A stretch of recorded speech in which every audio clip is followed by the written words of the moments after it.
You're listening to Champion Cinema with Chris and Chris.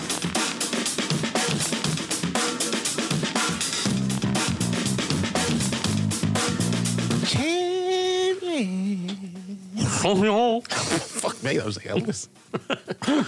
That'll do. That was French Elvis. Champion! Hello, folks, and welcome to Champion Cinema with me, Chris, with a Campbell C. And I've had to plumb the depths this time. I'm Chris with a Ken Lerner. Okay. Nice. So Ken Lerner is in The Mayor, who was completely cut from the movie. Oh, yeah. Maniac Cop. So I didn't realise, actually, that, did you I guess you read about the footage that was, like, included in, like, Japanese TV and stuff. Yeah. Yeah, that wasn't even shot. That was shot like a year and a half later. It was shot specifically for Japan, which is crazy. Yeah, you get a feel for the footage. It's different. Yeah, definitely. I don't think I knew that until I was rewatching it with a commentary, and when he talks about that at the end, I was like, "All right, so it was just shot later." I thought it was just deleted footage that they put back in.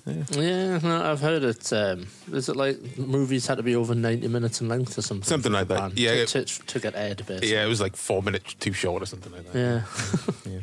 Weird rule. So as you can tell from what we're talking about and probably the show picture, we're having a Billy Lustig double bill this week with Maniac and Maniac Cop. Before we get to Van Damage month next month. Yeah, looking forward to it. Yeah, I thought we'd have some grot before we got to the kicks and the buttocks and stuff. Let's just get cracking with Maniac. Champion Cinema. So Maniac came out in 1980, runs for 1 hour and 28 minutes, directed by William Lustig, stars Joe Spinell as Frank Zito. He was also the co-writer. Caroline Munro as Anna D'Antoni. Gail Lawrence as Rito, Hyla Morrow as Disco Girl, and Tom Savini as Disco Boy. What's it about now, sir? Well, Frank Zito has a peculiar hobby. He's a serial killer who has a thing for mannequins. But when he's not busy managing properties, he's out on the town scalping young women and adding their hair to his collection. Yeah. It's a hair-raising tale of a man and his mannequins. Hair-raising. Bit cheesy. It's a funny one because like it's obviously smack dab right in the midst of Halloween, Friday the 13th, like those early slashers. Yeah. And it is a slasher movie because it's a guy going around killing people with sharp weapons. But it doesn't fit in with like Friday the 13th and Halloween and Prom Night and all that, because it's not like we're just following around a series. It's like one of the first films to do that whole let's just follow an awful person for an hour and a half. Yeah, and plus a heavy chunk of this movie is it's just like quite surprisingly slow paced, really. I guess, and it's not. I mean, it kind of has like the babes and stuff going on, I guess, but it doesn't like kind of do anything. Like you don't celebrate the deaths, I suppose. No. Was one thing that it like really like sets it apart from those other movies. Yeah. But yeah, you're right. It's kind of interesting that it's like its own thing. Like. I think it wouldn't be until years later that we would see more films like this. That's what I mean. It's kind of one of the early examples of these kind of movies, like stuff like Henry and stuff like that. Yeah. And it's fucked up, like, because we'll probably talk about it again later, but like this was quite controversial when it came out. It was like protested and stuff like that. It mainly because, like, before it came out, because of the poster, which is quite upfront and graphic, of just his shot of him waist down holding a severed woman's head. And there's like, you can see like a bulge in his crotch. It's quite a graphic poster. They kind of go for it. Yeah. But then again, like you were saying, when you watch the movie, like you'd have to be pretty fucked up in the head to be like going, yes, when there's like a gory kill, because it's pretty fucking awful and like grim, and it's got such a grim tone. Yeah, and it's obviously extreme violence towards women and exactly stuff. Yeah, like so it was heavily accused of just being chauvinistic and sexist. Yeah, but it's which is ridiculous, because let's face the reality. Like a lot of time when there's like serial killers out there, sadly, I guess women are the target. Yeah, and yes, there's obviously serial killers that kill men and stuff and that, but I just think like it is sort of mirroring reality, and sadly that like these psychopaths go out there and stalk women and stuff. Yeah, exactly. But I guess the comeback argument to that is like, why do you need to make movies about it? But I don't know. Just because it's just a film. Yeah, it's just art. And I don't know. Yeah. But yeah, it was kind of Joe Spinell's kind of little pet project, I guess, because it wasn't just one of his few leading man roles.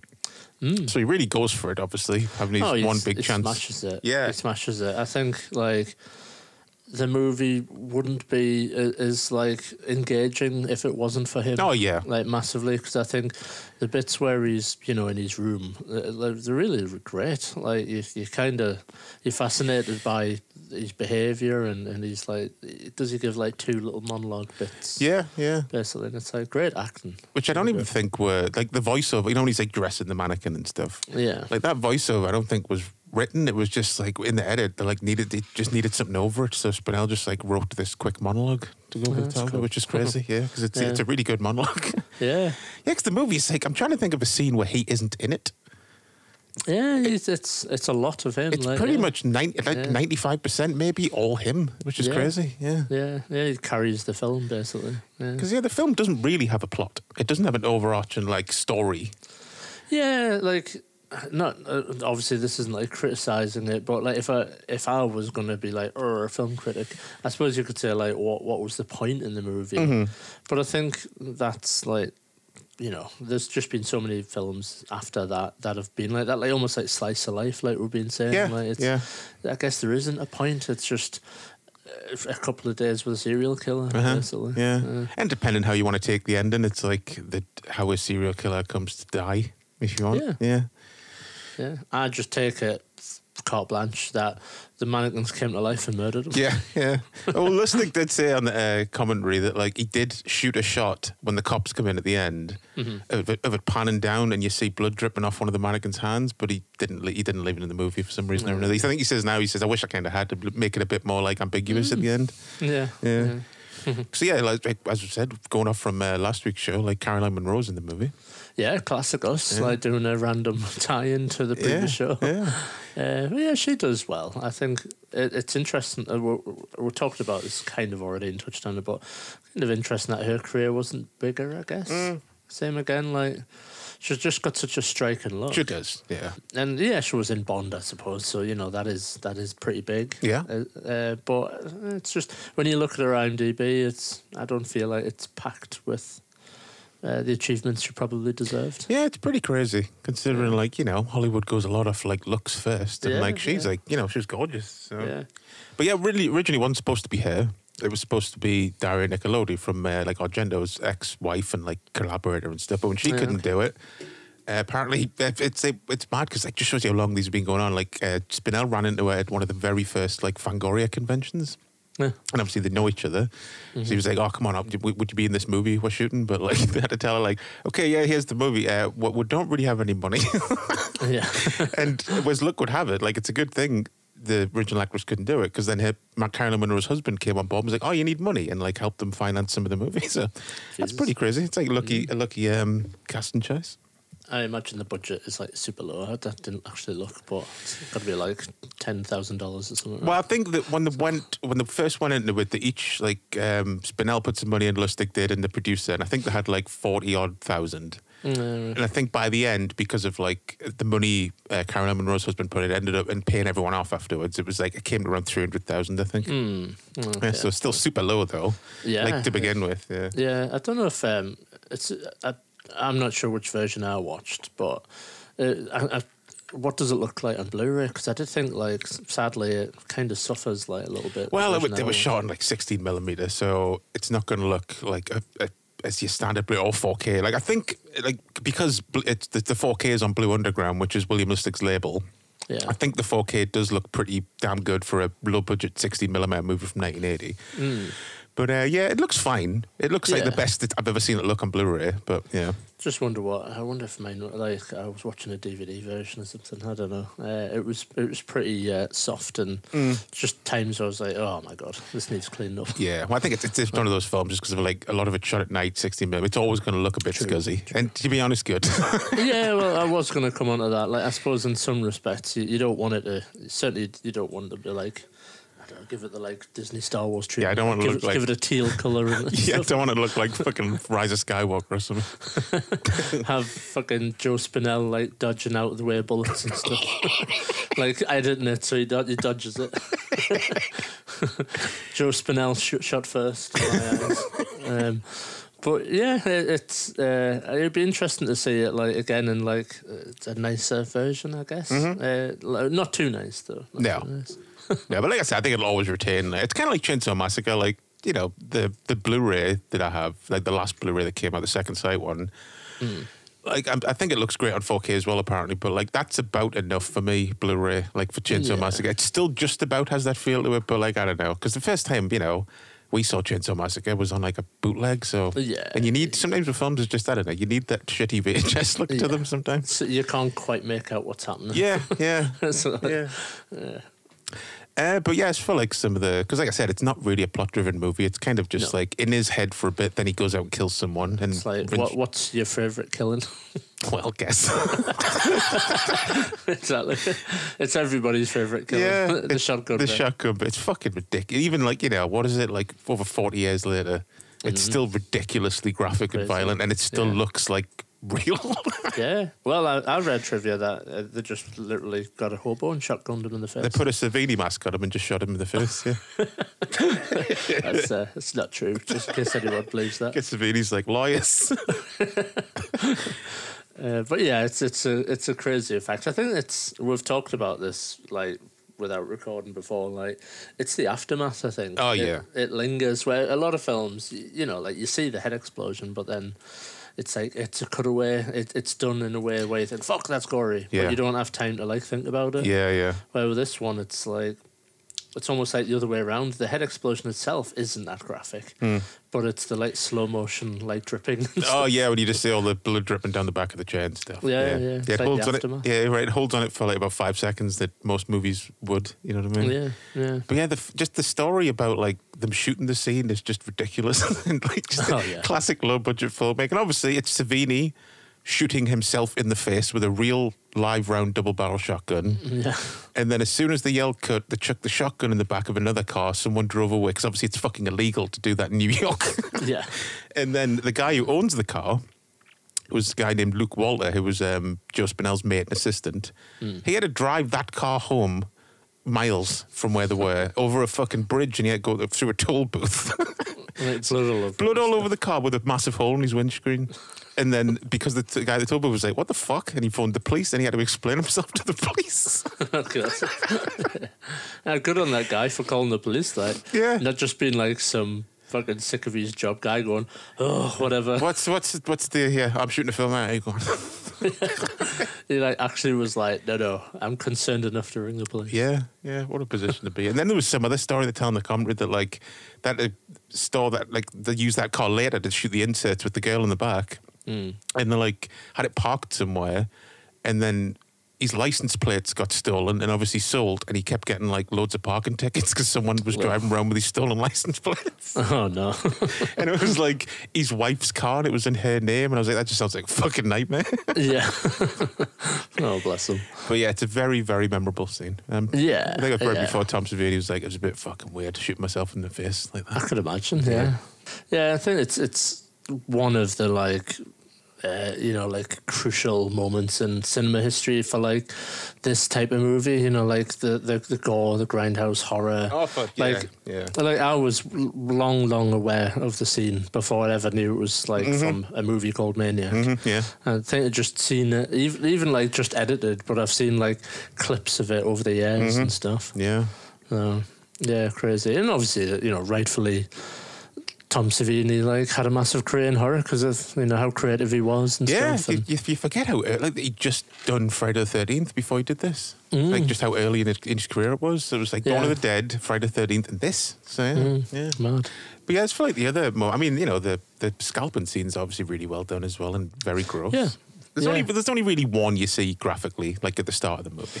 Yeah, basically, yeah. And it's a great effect. And it's like testament to what you can do with a bucket of fake blood and bit of latex. Yeah, like you don't need like the worst thing, not to be like old man shout at cloud, but the worst thing you can do these days is like CGI blood. Like like what's the point when you can achieve visuals like this, like 40 years ago? Yeah, like just do what they did for fuck's sake. I know I always like try and play devil's advocate and say like I know sometimes with low budget movies and CGI is usable, it's to save time. Yeah. But like this film was like made for almost nothing, and this still like I know they didn't have the option for CGI, but like they still fucking did it. They still put the time in and did it. So there's no excuse really. No, definitely not. Especially for movies like the one I keep using as a prime example now is that fucking 3 from Hell movie. I'm like, come on, Rob. Yeah. Like you're supposed to be a fan of these old gritty exploitation movies, and you just 95% of it's CGI blood. Like I understand resetting the scene can be a pain in the arse and stuff, but well, fucking don't make fucking movies then. Yeah, exactly. But yeah, there's a weird coincidence, and it's like a kind of weird. I mean, it also shows up how just awful New York was. But like the time they were shooting the opening scene with the prostitute in the hotel. Oh yeah. There was also a real batch of killings going on with prostitutes in New York. They were finding them like beheaded. Oh no. And the weird coincidence is because the cops couldn't identify the bodies, they were putting the prostitutes' clothes on mannequins and displaying them to see if anyone could identify them. Isn't that fucked up? Yeah, that is. It's very weird. Yeah. God almighty. And that's a Bill Lustig cameo as the hotel clerk in that scene as well. Oh yeah, I saw that actually. Yeah, I guess is that a thing because he's got a cameo in Maniac Cop. Yeah. Maniac Cop as well. Yeah, he likes to do that. I just call it the Maniac universe, and it's the same guy. Yeah, quite possibly. He's moved hotels. Yeah, he tells a funny story that like when Spinell's like signed into the hotel and stuff. Like every take, he would write something like daft on the car to try and crack up Bill Lustig. Nice. So apparently, somewhere, there's loads of blown takes of him just pissing himself laughing. Oh, it's good. It's good when people like I don't know mates making films and stuff. Oh as yeah, well. yeah. Kind of. I don't know when everyone's trying to make a good picture together. I think it just really helps. And I think that's how films like this like end up being made. Basically, it's just pure passion projects and surviving for this long and still being recognised and watched because it just comes through on the screen when people are having like a good time making a movie. You know what I mean? Yeah. But I guess the other big gore bit in the movie is the finale when the mannequins come to life and just rip them apart, and it's kind of like an early version of the Day of the Dead scene. Day of the Dead. Yeah, I thought that. Yeah, straight away I thought, I can see this was obviously a light bulb moment for Tom Savini. Yeah. And he thought, I wonder, like, how could we better this scene? Basically, is probably what he did. How could we make it more fucked up? Yeah. But no, it's really good. There's something, I don't know, really claustrophobic about that, like Day of the Dead in this. Like, just being crowded. Yeah. And, like, torn apart. I guess it's a pretty unsettling sort of visual, really. And it is, the headless corpse is Mrs. Voorhees' corpse as well that comes up. Yeah, I did see that actually. Yeah, one of the few trivias I clocked. I'm assuming it's supposed to be like Savini's blown off like headless torso, right? Because it's got the jump. I know it's got the jumper on, which is Mrs. Voorhees' jump, but he's kind of got a jumper on, doesn't he? Is it supposed to be his corpse? I guess. Yeah, possibly that he's taken it or something. Or it is just randomly Mrs. Voorhees. Yeah, it's just an Easter egg before. He went to cinema the night before and watched it, so it's like stuck in his head. Quite possibly. Yeah, there is a kind of sad, but in a way kind of funny story that like Spinell kept the head, and he had it as like an ornament in his apartment. And obviously he died in his apartment. And when he was found, the police freaked out when they saw like a severed head on a mantelpiece. God. And Lustig says, like, I know that's a dark story, but I just know Spinell would have got a kick out of that. Yeah. That's kind of cool though, yeah. Like, what the fuck? Yeah. But yeah, the subway scene as well, which isn't gory at all, but that's just like a great Hitchcock type tense scene. It goes on for like a while as well. Really builds up the tension. That's what the film does really right. Really, like the building of suspense. And yeah, especially that bit when it just what's going to happen. Oh yeah. You know that she's going to think she's in the clay and then she's not in the clay. But it's just done in a way where you're still kept just the right amount of on tenterhooks. Yeah. And they don't blow it with like a fucking cat or something. No. Or something like that. Like it is like just like holding your breath and then bang, it finally happens. I think the only thing that like not spoils it, it's just something you notice when like you've seen it a couple of times. Like obviously the subway's supposed to be totally abandoned. Oh yeah. But because they had to shoot all that illegally, obviously, when the train's pulling away, you can just see there's like 10 people in the subway all of a sudden. But that's the price you pay for shooting guerrilla style in New York, I suppose. Yeah. Well, plus it didn't bother me either. No, it doesn't bother me either. It's like New York, and I mean, I fully believe New York in the 1980s, you could get murdered in the subway toilets and no fucker would help you. Yeah. To be honest, so. Someone would just step over you and go, "Excuse me." Like, do you mind stop bleeding everywhere? I'm trying to use the toilet. yeah. You get stabbed again for getting blood in someone's shoes. But yeah, that's probably like one of my highlights. It is for me in terms of like suspense and stuff. Yeah. I mean, obviously aside from the shotgun sort of bit, but that and I don't know. I really like the opening with the quiet opening with Joe Spinell getting dressed and stuff. Mm-hmm.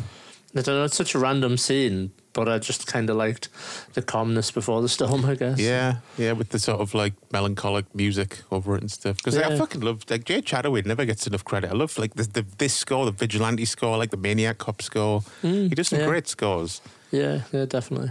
I think he's the guy who did a lot of work. I think he worked on like Deep Space Nine a lot as a composer. Did he? It's Deep Space Nine or Voyager, one of those two that he did a lot of work with. Yeah, I'll have to have a look. Yeah, that's cool. Yeah.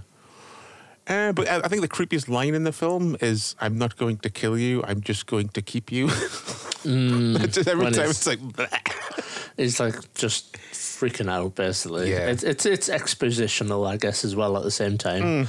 It's, he's further revealing why he's killing people. He's got mummy issues, basically. Yeah, he's a mix of like, I guess 2 or 3, maybe 4 different serial killers, which is always the way to go, I guess. Yeah. Because I suppose, like, I mean, first time I've seen this movie, but like in its entirety. But my takeaway is, and I'm assuming it's right, that his mum was like a prostitute who left him at home all the time and left him in the cupboard, probably abused him and stuff. Yeah, I always think that part of it probably comes from Henry Lee Lucas. His childhood was kind of the same as well. Yeah, grim. So yeah, I really like the movie. I like all those early Bill Lustig movies, and it's this, I like Joe Spinell. I just think he's such a good character actor and just like very watchable. It's just a shame he didn't have more like leading roles like this. Yeah, I was about to say the same thing again, isn't it? It's like mad that he was underused. Like, to me, I guess he's always Rocky's boss. I guess, right? First and foremost for me. Yeah. But yeah, shame. And he died like what, late 80s? 89. Yeah, shame. And they were planning at that, not with Lustig, but he was going to make a Maniac 2. There was going to be like kind of a sequel in name only. He was going to be the killer again, but it wasn't going to be Frank Zito. And there is like a short film, like sort of test version of it on most of the releases of the movie. So if you haven't seen it, track it down. It's called Maniac 2, Mr. Robbie. Cool. No, really. One thing I wanted to mention is he's like grumbling and groaning that he does throughout the movie, which I think is really, really great. Yeah. And how he like switches it on and off. Like the scene where he goes to the photo shoot. Yeah. Which is mental, by the way. There's just something about it. It has like a totally different energy. It's very disco funky, isn't it? Yeah, like I guess he was relying on his porn experience from making those movies and stuff, the director. But like, he's just normal guy Joe Spinell in those scenes. Yeah. But then when she like walks away, he's like, yeah. And it's like just mental how he like turns it on and off. I'm sure there was. I used to have a download years ago of like a rip of like an old CD version of the Maniac soundtrack, and I'm sure one of the tracks was just all those moans. Nice. So it's just like 5 minutes of like intense, grotty ASMR. Yeah, just I need something to sleep to. I know, Joe Spinell moaning. I would buy it. Yeah. There's some interesting stories in the commentary about like trying to find distribution at the time. He went to Corman, who was going to distribute it if they cut it down to get an R rating. I just don't think they wanted to do that. Coleman, ever the businessman. Yeah, like, exactly. How can I monetize this? Yeah. He went to Universal, and I think it was like the head of distribution walked out of the screening halfway through. I'm assuming on the shotgun scene. Yeah, well, isn't like there's a trivia about it? Oh, you know the two critics. Yeah, I can't remember. It's either Siskel or Ebert walked out as well, and then fucking blasted it on his show. Yeah, like, it's just violence for violence sake type stuff. Yeah. Like, well, hang around till the end and try and critique it. Yeah, it's a movie. Don't walk out. Like if you're a critic and you walk out, I don't care what you have to say. I'm sorry. Yeah, because you have to open yourself to it at least. Like, come on, Jesus Christ. And then he went to AIP, American International, and for some reason they wouldn't allow Lustig into the screening when they were watching it. So he just kind of was hanging around, and he went into like an editing like suite they had next to the screening room, and he found a print of Mad Max, which we're getting ready to release. So he asked if he could like stick it on the editing bay and watch it, and he said he got so into Mad Max he like forgot that the Maniac screening was happening. That's cool. He was like, I just didn't care at that point. I was enjoying Mad Max too much. It's like best day ever. Got to see Mad Max early. Yeah, exactly. Yeah. But yeah, like you said, very controversial on its release. And I think like today, you know, I still think if you're not a hardcore horror fan, you'd still find it quite unsettling and not problematic, but some people would find it problematic. I think that because of the female violence, Yeah. the violence directed at women, it still maintains that edge Yeah, where certainly. it's just like fucking hell. Yeah. And the shotgun scene and stuff, and yeah, just the overall grottiness of it, I guess, helps it like feel like, you know, Christ, at this point we've seen, you know, inside of people's brains and all in full HD Yep. and people's spines getting torn out on TV shows and shit. But I don't know, that gore is unreal. Sometimes when gore like this is like underplayed and just in your face, it's just way, way worse. Yeah. It's funny though, because like, you know, it's known for its violence. Like it was problematic because it was protesting, you know, violence against women. But the most graphic scene in the film is a bloke getting his head blown off. Yeah. He kills the woman as well, but you don't see that. Yeah, that's an interesting point, actually. Yeah. But yeah, of course, it did have a remake in 2012. I was just about to come on to that. Yeah, obviously I've not seen it, but it's Elijah Wood, right? Yeah, and all filmed POV style as well. That's interesting. Yeah, that did catch my eye. I think that's a clever way to do a remake. I thought it was fine. I enjoyed it. I went into it, you know, a bit fucking, we'll see. But the gimmick kind of set it apart, and it was kind of I thought like a fun casting choice to cast someone like Elijah Wood, who was way more unassuming. You know what I mean? Yeah, I kind of trust in Elijah Wood. Oh, me too. Yeah. Like, I think, like, funnily enough, like Elijah Wood and Daniel Radcliffe are like two guys that, you know, were in danger of being typecast, and so they just like picked quite clever movies to be in. They just went in the absolute opposite direction everyone was expecting them to, basically. But yeah, I've never sort of seen anything with Elijah Wood in and hated it, to be honest. No, like, so, yeah. I just remember like, with the remake of Maniac, I was like, okay, I'll give it a go. And within the first 5 minutes, I remember going, fuck me. Like, it was that shocking. Really? Yeah. Like, basically the first scalping scene really took us by surprise. Oh dear. Yeah. But worth a watch though. Now that you've seen the original, so you can compare the two. Yeah, definitely. I've got it like lined up actually. Oh, cool. I've got myself a copy. So yeah, I might give it a rewatch myself actually, because I haven't watched it since it first came out. So that was fucking like I said, over 10 years ago. Yeah, it was 2012. 2012. Right? Yeah, crazy.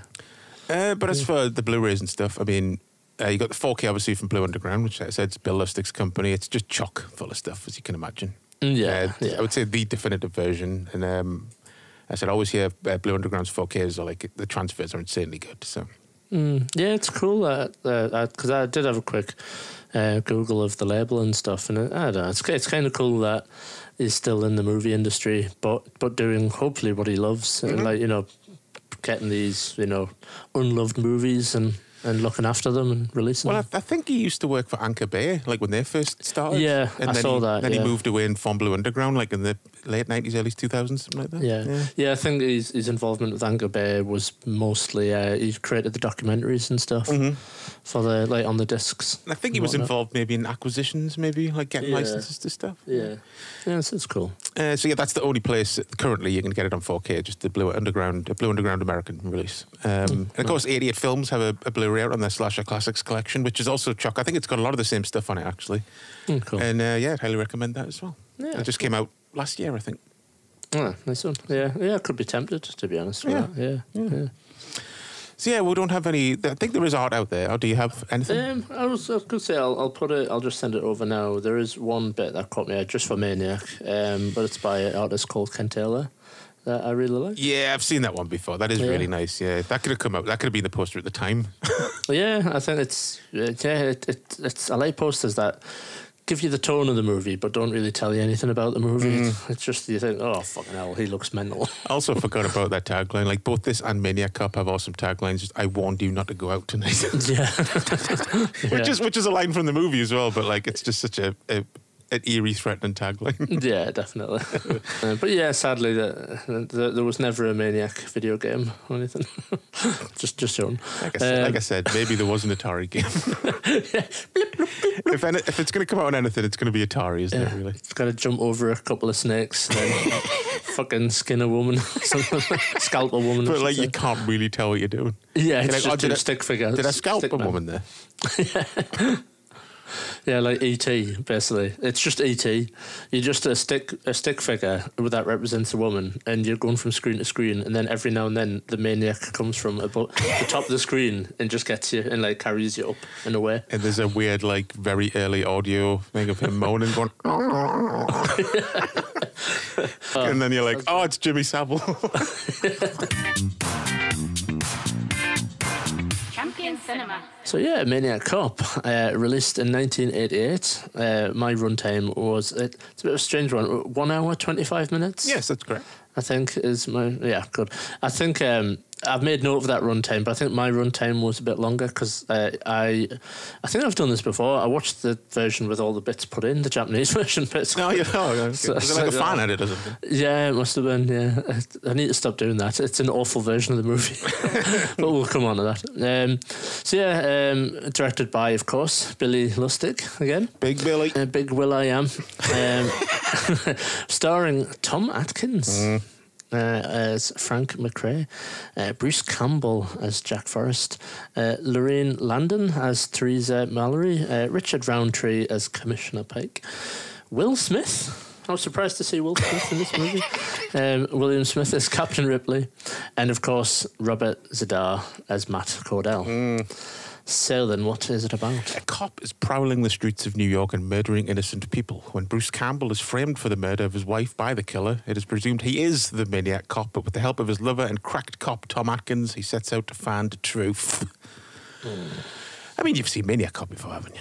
Yes, yes. It's all strangely very familiar. I started watching that, like, before I watched it, I thought, I can't really remember Maniac Cop. Kind of, and then I chucked it on. Was like, oh yeah, yeah. It just all come flooding back. Yeah, that's the reason. Yeah, it's one of those, like, it's one of my early video shop memories of seeing the poster for this. Yeah, I've always thought the UK, probably just because of that memory, but I don't know, maybe not. Like the UK poster has such a like creepy atmospheric tone to it compared to the American, like any of the other posters that are available. Just with him like looking like a giant over the skyline, holding out his badge, and it's kind of like a green skyline. Such a cool poster. Yeah, definitely. Yeah, it's again one of them posters that doesn't tell you much about the movie. No, where you're just like, ugh. Especially as a little kid, you just look at that poster and go, "God, that looks fucked up." Yeah, yeah. And I think that was one of the earlier like horrors that like I got brave and rented. Yeah. And I remember thinking like, especially just as we're getting the scene in the shower, these flashback. I remember just disturbing the fuck out of us when I was like, however old I was, just 9. mental, isn't it? Yeah, pretty mental. But yeah, the like genesis of the movie, and that's why we're doing this with Maniac and not just doing Maniac Cop 1 and 2. The writer Larry Cohn asked Lustig why he never made a sequel to Maniac. And then he came up with the title Maniac Cop, and then the tagline, "You have the right to remain silent forever," which is genius. Yeah, it is pretty cool, that. So in a way, like, this is like the spiritual sequel to Maniac. Yeah, in many ways. And I can see it's kind of a natural progression, really. It's a good kind of sequel to Maniac. You know, it's not just like the same thing again, where it's just a serial killer going about killing people. Yeah. It's like a jilted cop who's kind of on a mission of, you know, revenge to some degree. And, like, yeah, but it's still, you know, a maniac and stuff, killing innocent people. Yeah. It's like I say, it could easily just function as Maniac 2, basically. It could, yeah. If I think it was in some ways. Yeah, in a way, yeah. But yeah, it's got a hell of a, like, you know, genre character actor cast with like Campbell Atkins, Richard Roundtree, Robert Z'Dar, and loads of other familiar faces as well. Yeah. It's pretty mad, isn't it? The cast. To be fair, Sherry North, who plays like he's like Cordell's friend. Or like ex-partner, maybe. Like, she's been in lots of things in the 70s and stuff. She was in that Bronson movie I watched not long ago, Breakout. And for the whole film, I'm going, who the fuck is she? But then I do the same every time I watch Maniac Cop as well. It's just fucking Kramer's mum in Seinfeld. Babs Kramer. But tell you one thing, I don't know if you noticed this. I wouldn't have noticed this, obviously, if it wasn't for the commentary pointed out. Bruce Campbell pointed out in the commentary. Did you notice the Star Trek connection in this movie? It's very, very slight. Judy Levitt, the actress who kills, pulls out a gun and kills an actual cop when she's terrified. That's Walter Koenig's wife. Right. That's cool. Yeah. No, I did not know. Bruce Campbell mentions it on the commentary, and Ballistic goes, what? So what a random sort of thing. Yeah, I think he met the both of them at some convention or something. Then he was like, wait a minute, you were a Maniac Cop. God. Yeah. That's cool. But yeah, William Smith, though, with his gravelly ass fucking 80 a day voice. It's so good. Yeah, it's just like, I want a movie with him, Jack Palance, and Nick Nolte. And it needs subtitles. Just like the Expendables of gruff old guys with sandpaper throats. Once again, a gritty New York movie. It's kind of surprising that about 90% of it was shot in LA. Yeah, I think I noticed this without even reading the trivia. Those palm trees at one point. Yeah, that's the big giveaway. I think it's at the end, isn't it? You see some palm trees, but I think they do a pretty good job of disguise. They don't use too many locations where you're like, that's blatantly LA. Because they stick to back alleys and docks and stuff like that. So I think it passes. I believe the parade bit at the end with the cops, that was like real footage that they just illegally filmed. Yeah, they shot that before production started because they just needed like some footage of that with it being in the script. Yeah, funny fuckers, just filming it like. You get Sam Raimi's little cameo as the reporter as well. Yeah, that's pretty cool. Yeah. It's just mad how the alumni of horror that's in this movie. And the other guy from Evil Dead 2 turns up as well. I can't remember his name. The Bobby Joe guy. He's one of the SWAT cops at the end that put Bruce Campbell in the van. Yeah. I was thinking I did see his face actually. I think that's pretty mad. Yeah, because this was the film he did right after Evil Dead 2. Because you can see he's still like super svelte Campbell. Yeah, yes, isn't he? Yeah, chiseled jaw. Yeah, yeah. It's a funny one. I don't know, I like and I dislike Bruce Campbell's character. It's a difficult one. I think it's good that he's an anti-hero. Well, not an anti-hero, that's not the right word. He's not an out-and-out nice guy. Yeah, that's what I mean. He's a troubled main character. So he's, cheating on his wife. I mean, Christ, his wife dies directly from his actions, basically. Yeah. So he's a bit of a shit. He is a bit of a shit, yeah. Yeah. So it's interesting in that respect. But I just feel like they never really did much with his character. No, I guess. Feel. Yeah. I have to be honest, I wouldn't put Maniac Cop on me high up on my list of films I like, to be brutally honest. I like Maniac Cop, but I've always preferred Maniac Cop 2. Yeah, it's a more solid thriller / action / horror movie. I would say the second one. Yeah, I just think that there's an element. There's just something missing from Maniac Cop. Mm-hmm. Something that it's ironic that don't get us wrong. I hate the deleted scenes. They're just fucking awful. They feel like they're just shoehorned in. They don't fit the rest of the tone of the movie. Well, they literally are shoehorned. Exactly. But on the flip side, it's almost like they needed something like that to pull the movie together. Mm-hmm, yeah, I can see it. Like a running theme of something, because otherwise it just, I don't know. So obviously the big shock of the movie is Tom Atkins dying, I suppose. Yeah. But I just feel like it splurges the moment. And me personally, watching it, I just thought he's dead, and I was just like when I very first saw the movie, it didn't get the rise out of us that it probably should have. Well, I don't know whether that's just because of how it's written, or just because it's hard to look at the film objectively now, because you know who Bruce Campbell is, you know who Tom Atkins is, and I didn't know who they were when I first saw the movie, but I'm trying to put myself in the mindset of going into the movie and thinking because it's kind of hard to pick who's the lead character. Is it Tom, lead protagonist, I guess? Is it Bruce Campbell or is it Tom Atkins? Tom Atkins is for the big chunk of the movie, really. Yeah. So they're trying to do that whole thing of Tom Atkins isn't going to die, and then he just suddenly dies, which is nice. Just think maybe it's years of being programmed by movies. I guess part of it's just assumed he wasn't dead.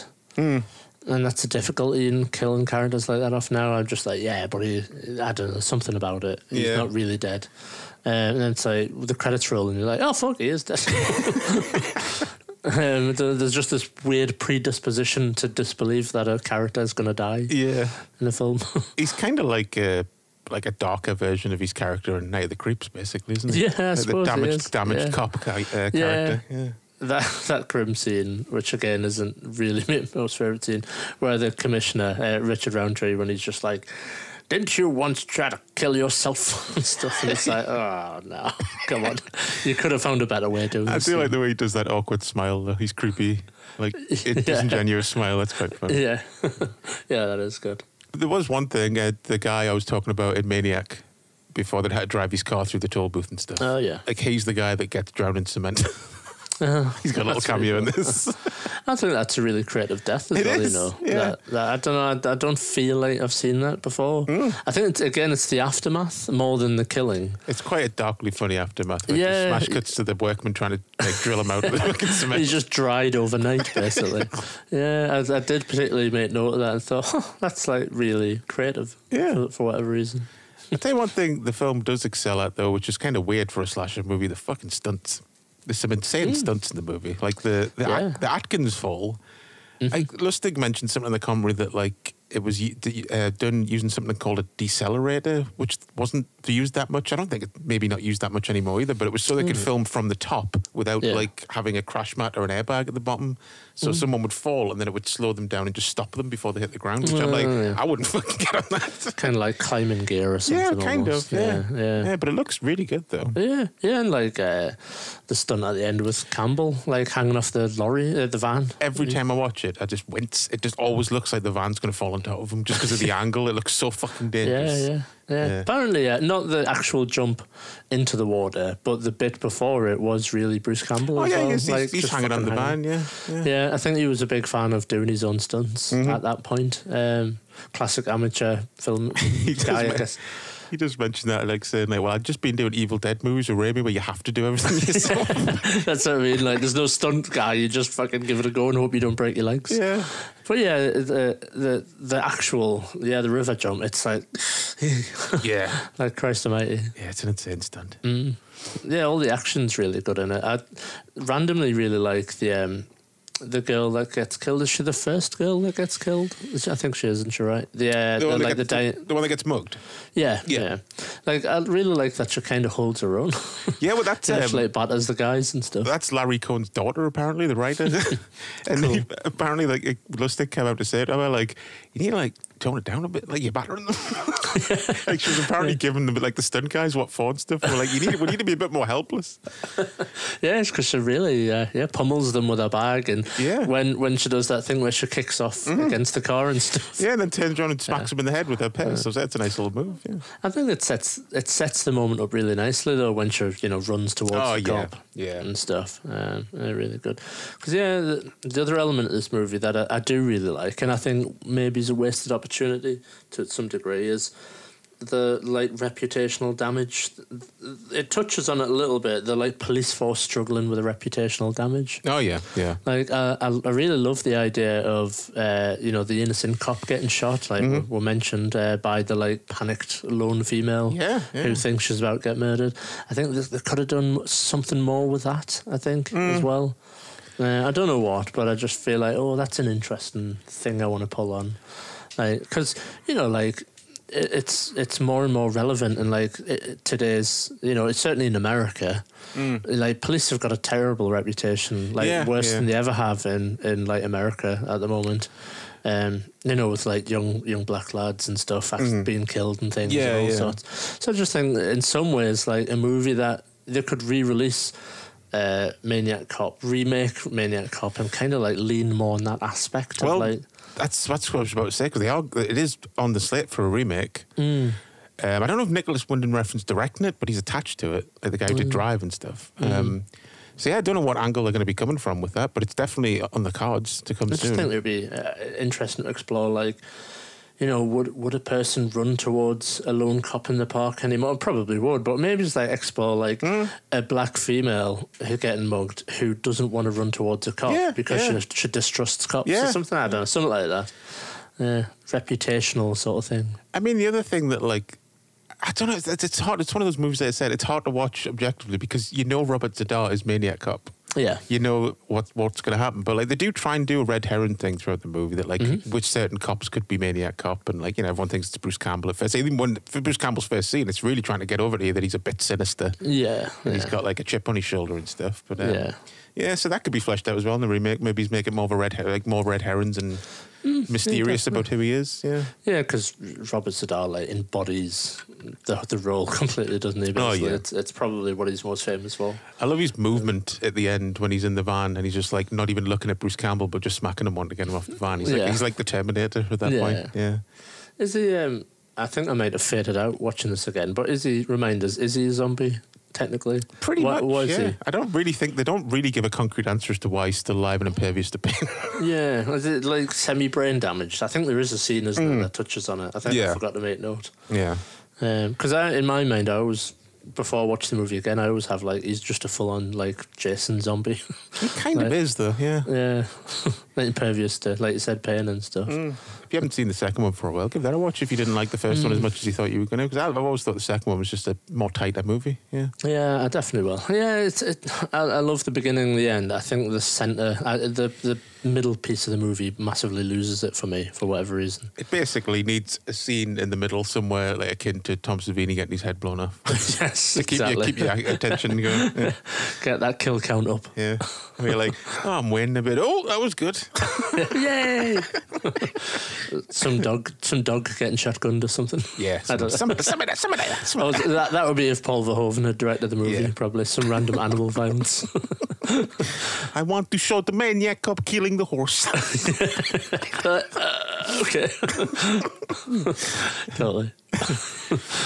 But any major highlights for me? It's the thing I always remember about this film is apart from that stunt is the flashback to like when you find out what happened to him when he got put in prison. Because the story is basically that he wasn't a bad cop. Just a bit heavy-handed. He was a dirty Harry type. Yeah. He was very like shoot first, ask questions later, but like had a great record, great arrest record and all that. So he gets put in prison. There's loads of people there that have scores to settle, and he just gets like shivved and his face all cut up as soon as he goes in there. And that's just it's a very dark scene, especially the way they keep the great whistling theme that he has in the movie. They keep that running over him just fighting for his life. It's got a real dark tone to it. Yeah, pretty grim. Yeah, and then obviously you get some great shots of Robert Z'Dar as well. Like, he was a buff dude back in the day. Yeah. And his crazy facial features. Yeah. Awesome. Yeah. The muscly face.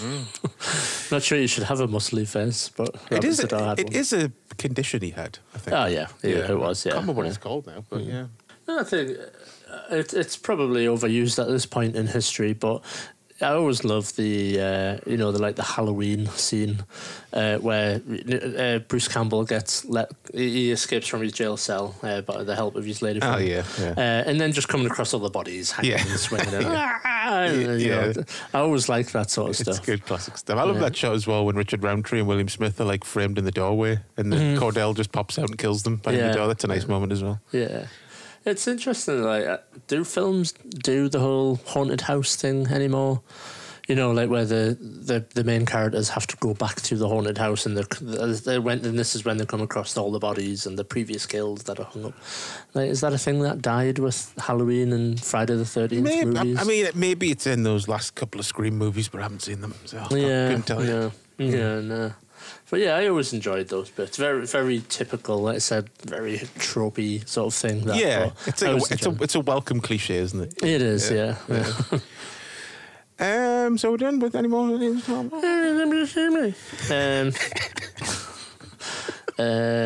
just thought of my notes. Okay, getting drowned in concrete. We're covered off. Pacing is terrible. It's my notes.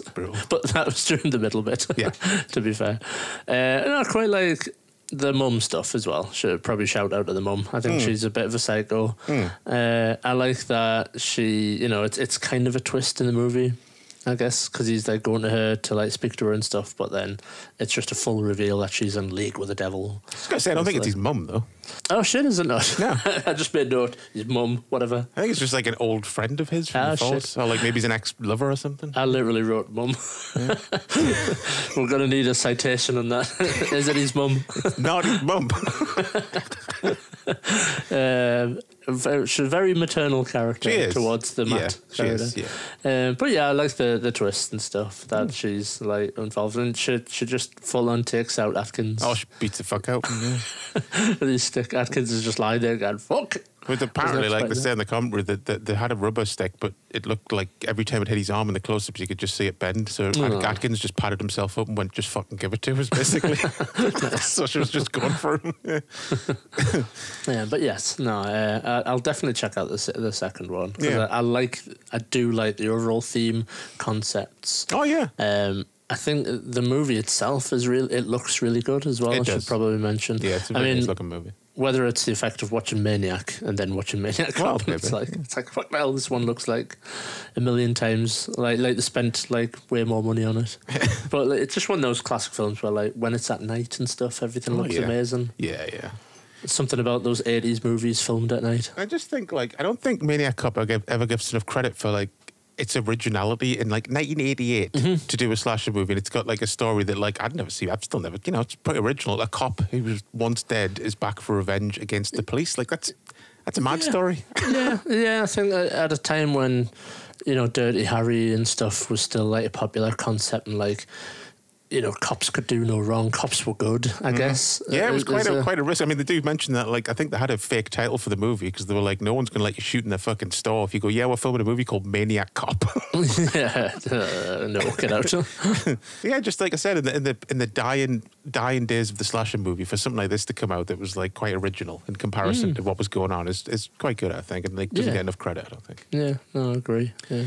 So yeah, as for Blu-ray and stuff, Synapse put out a Blu-ray of it quite a while ago now, but it doesn't have, weirdly, the audio commentary that was on their initial DVD release before that. And there's no 4K of Maniac Cop yet, but I'm sure that'll be coming soon. And as for everything else, like, I mean, I think there's a German release in like 2017, like a Blu-ray release that has a good like amount of extra stuff in it. But there's the Arrow Blu-ray, but that came out like 10 years ago, and I think it's been out of print for years. And like weirdly, for some reason, Arrow never picked up the second or the third one. So, like, the 2 and 3, unless you get the Blue Underground ones, don't have a presence in this country at all on Blu-ray. Yeah. Mad. Which is mental. Because I said, even if most the general consensus is most people like the second one better anyway. So it's weird that one hasn't come out over here in like an 88 films, Arrow or something. Yeah, licensing problems most likely, I guess. Maybe I don't know. Because I think Bill Lustig outright owns the movies, so yeah, you think he'd be able to release it then on his label and stuff, like international. Yeah, it's weird. Yeah. Weird. Champion Cinema. Oh, we have art. Yeah, so art by Melvin Margot. That's very nice. Yeah, I like it. Very typical of the movie, the like obscured face and stuff. Yeah, which I think's like great. But like you can obviously still easily tell who it is. Yeah, it's almost like a film noir style something. Yeah, that's really cool. Obviously not the first film, but the second film. Just thought I'd mention it here. Jason Edmiston. And then I just thought I would put this at the end because it's kind of cool. It's not particular to the movie, but it is a William Lustig piece of art, I guess, by artist Gary Pullen. Oh, that's nice, yeah. Yeah, just like a rap sheet of all his I guess it must have been for a film festival that was going on. Yeah, I would have thought so, looking at it, yeah. Oh, it was on my birthday, apparently, as well. In 2014. I'll have to try and get you a copy of that. Yeah. Yeah, Hit List's one I've always wanted to see as well, from one of his like more early. I think he made it just before Maniac Cop, or like maybe just after Maniac Cop. Yeah. Girl Vigilante. Yeah, I don't think I've seen. Have I seen Vigilante? Yes, we reviewed it on the show. Have we? When Stacey was on, it's when we did Revenge Month. Is that... It's one Robert Forster and Fred Williamson. Oh, yes, yes. I'm forgetting. I'm getting mixed up with something else. Yes, of course I have seen it. It's just as well I've got you to remind me what films I've seen. Yeah. Just saying, I haven't seen any films. Star Wars, yeah. Yeah, you'll notice as well, another reason like Maniac Cop 2 stands out a bit is they really improved the makeup for the second one, because Lustig apparently not a big fan of like the makeup in the It's film. quite underplayed, I suppose, and it's just like, it almost looks like a bit of a burn on his cheek or something. Yeah. So yeah, that was the little Billy Lustig double bill, and of course next month, as we've mentioned, is the start of Van Damage month, and we'll be kicking off. We'll be kicking off with a little black sheep one from the early days, Black Eagle. and Lionheart, aka AWOL, if you're from the UK. As I always say, my only memory from Black Eagle is just Van Damme on a boat, flexing these muscles. Van Damme on a boat. Yeah, I mean, yes, probably a shitty scene and probably a bit egotistical of Van Damme. Say what you will, it's the only bit of the movie that I remember. There you go. So Van Damme obviously had a good idea. Well, like, the main reason I was like, well, people will be thinking, well, why are you doing Bloodsport? We've done it already. And we've done Kickboxer and Cyborg. So, I wanted to start with Black Eagle because, I don't think I've ever seen it from start to finish since the first time I tried to watch it when I was 9. Every time I try to watch it, I'm just like, this is fucking boring. Plus, Van Damme's barely in it anyway. Yeah, true. But so I just want to give it a fair shake. And seeing as though we've watched a lot of Shokasugi movies over the past couple of months, that's another reason to watch it as well. Van Damme and Shokasugi. So. Definitely. And Lionheart I haven't seen for years, so that'll be fun to watch again. Yeah, there's quite a few of the movies on the list that I feel is due a rewatch. Yeah, definitely. Yeah. If you haven't even seen it, I've never seen The Quest. I'm looking forward to watching that finally as well. Yeah, for the much maligned Quest. Yeah, I mean, how bad can it be? It's just Bloodsport in like the 20s with Roger Moore. That sounds amazing to me. So yeah, that'll be next week, folks. Black Eagle and Lionheart. So you can find us on Instagram at Champion Cinema Pod, Apple Podcasts, Google Podcasts, Spotify, all that shit, YouTube, just gone mental. Just can't Google this shit out. And until then, I'll see you down the pit.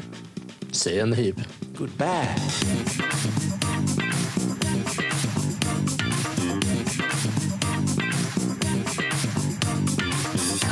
Champion Cinema.